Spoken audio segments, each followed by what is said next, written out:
시작하겠습니다. 캐시 메모리를 이제 저희 팀에서 제가 준비를 했는데요.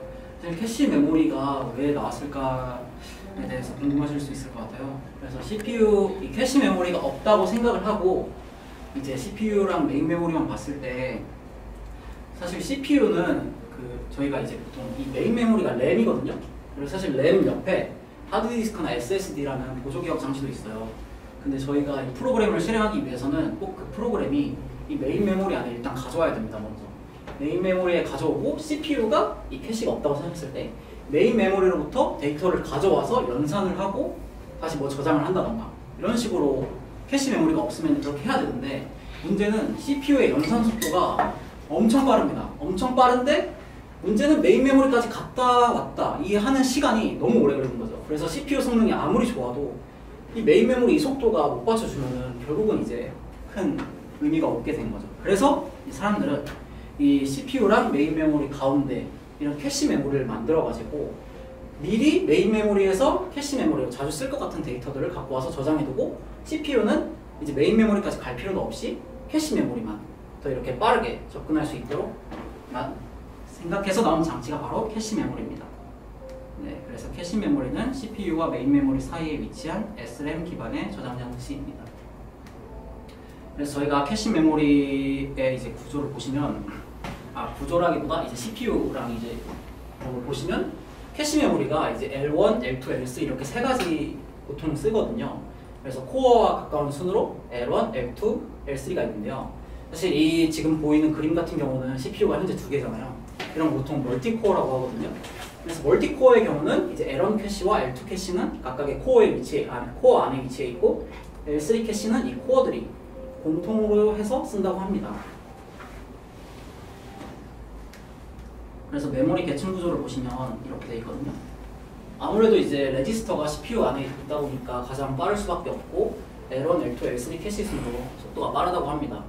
근데 이제 아무래도 이제 SRAM이 이 DRAM과 다르게 속도는 빠르지만 이제 좀 집적도 이제 대용량으로 만들기가 좀 힘들거든요.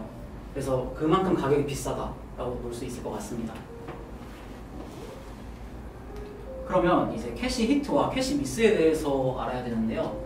캐시 히트 같은 경우는 이제 제가 아까 말씀드리길 CPU가 사용할 것 같은 데이터를 미리 캐시에 가져가서 저장해 둔다고 했잖아요. 근데 캐시 메모리가 예측하여서 저장한 데이터가 CPU에 의해서 실제로 사용되는 경우를 캐시 히트라고 하고요. 반대로 이제 자주 사용될 것이라고 예측은 했는데 이제 틀린 예측으로 인해 CPU가 메모리로부터 메모리까지 접근을 해서 데이터를 가져와야 하는 경우를 캐시 미스라고 합니다. 그래서 이런 캐시가 히트되는 비율을 캐시 적중률이라고 하고, 캐시 적중률은 계산하는 방식은 이와 같은데요. 저희 보통 사용하는 컴퓨터들의 캐시 적중률은 85%에서 95% 이상이라고 합니다.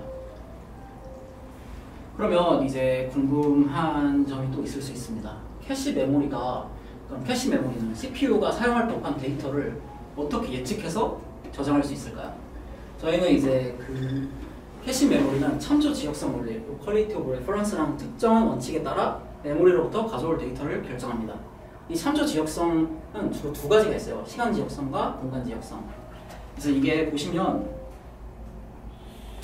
이게 여기가 메모리 주소라고 보시면 되고요. 메모리 주소. 그리고 잘렸는데 여기가 실행 시간이라고 보시면 돼요. 실행 시간. 그래서 공간 지역성 같은 경우는 이제 메모리 이렇게 이어지는 거죠, 결국. 그러니까 여기서부터 여기까지 배열이 있겠죠. 보통 이런 경우는 배열이 있을 거고, 시간 지역성은 이 메모리 안에 있는 데이터를 계속 쓰는 겁니다. 그럼 변수가 있겠죠, 대표적으로. 그래서 시간 지역성은 CPU가 최근에 접근했던 메모리 공간에 다시 접근하려는 경향을 의미하고요. 대표적인 예시로 변수가 있어요. 저희가 이제 for이나 while문에서 변수를 계속해서 쓰는 경우가 있겠죠. 그리고 공간 지역성은 이제 공간 지역성은 CPU가 접근한 메모리 공간의 근처에 있는 데이터에 접근하려는 경향을 말해요.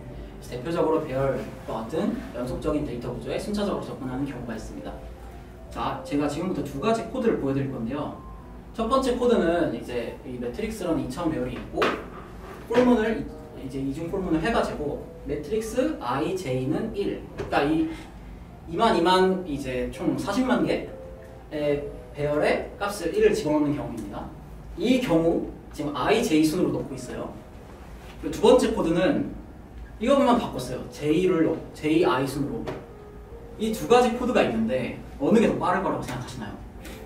위에 거랑 밑에 거 중에 ij 순이냐 ji 순이냐. 자, 제가 직접 그래서 이 코드 두 개를 실행해 봤는데요. 자, ij 순으로 넣은 거는 195ms 나왔고요. ji 순으로 넣은 건 3158ms 나왔습니다. 그러면 이게 왜 그러냐 생각을 하실 수 있는데요. 제가 위에서 보여드린 것처럼 ij 순이면은 이제 이 방향으로 계속 이렇게 데이터를 넣는데요. ji 순이면 여기 갔다가 다시 여기 왔다가 네, 무슨 느낌인지 아시겠네요? 바코드 아닌가? 바코드처럼 보일 수 있나요? 네, 이렇다고 합니다. 네, 그래서 이런 것도 알아두시면 나중에 코드 짜실 때 조금 더 도움이 되지 않을까 생각하고요. 저희가 이제 캐시 메모리 쓰기 정책이라고 생각을 해봅시다. 저희가 램에 이제 A 번지에 100이라는 데이터가 있어요. 근데 저희가 이거를 쓸 거라고 예상을 해서 캐시 메모리에 가져왔고, 그럼 캐시 메모리에 100이 저장돼 있습니다. 근데 CPU가 이 값을 100에서 200으로 변경하고 싶어요. 그러면 어떻게 변경을 해야 될까요? 그래서 일단 먼저 메모리 A 번지에 여기 램에 있는 값을 바로 변경한다고 생각을 해봅시다. 여기 있는 이 값을 바로 변경한다고 하면은, 그럼 지금 명령어 1번은 이제 램에 있는 거를 200으로 변경을 했는데, 이 CPU는 아까 제가 캐시 메모리에서 가져온다고 했잖아요. 캐시 메모리를 딱 조회받는데 100이에요. 그럼 데이터가 지금 불일치가 발생하잖아요.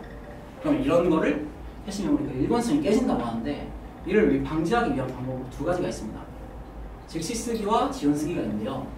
즉시 쓰기 같은 경우는 캐시 메모리에 쓴과 동시에 캐시 메모리에도 동시에 쓰는 겁니다. 네, 이게 즉시 쓰기라서 이제 일관성이 깨지는 상황을 방지할 수 있다고 합니다. 근데 결국은 저희가 캐시 메모리를 만든 이유는 이 메모리의 접근을 최소화하기 위해서 만들었는데, 그럼 이렇게 하면은 데이터를 쓸 때마다 메모리에 접근을 해야 되기 때문에 캐시 메모리의 효율성이 떨어질 수 있습니다. 그래서 수정하는 상황에서는 효율성이 굉장히 떨어질 수 있다 라고 말씀을 드리고 싶고, 지연 쓰기 같은 경우는 캐시 메모리에만 값을 저장하고 수정된 데이터를 추후 한 번에 메모리에 반영하는 방식인데요.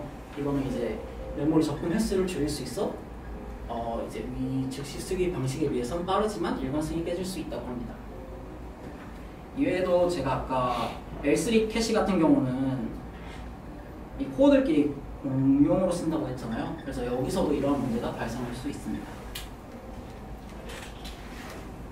네, 이상으로 캐시 메모리를 끝냈고요. CPU나 메모리 같은 경우도 저희 팀원들이 잘 조사를 해가지고 CPU에 대해 더 아시고 싶으면 지혜님 블로그 가셔도 되고, 메모리에 대해서 더 알고 싶으면 이제 재영님 블로그 가서 확인하실 수 있습니다. 이상입니다.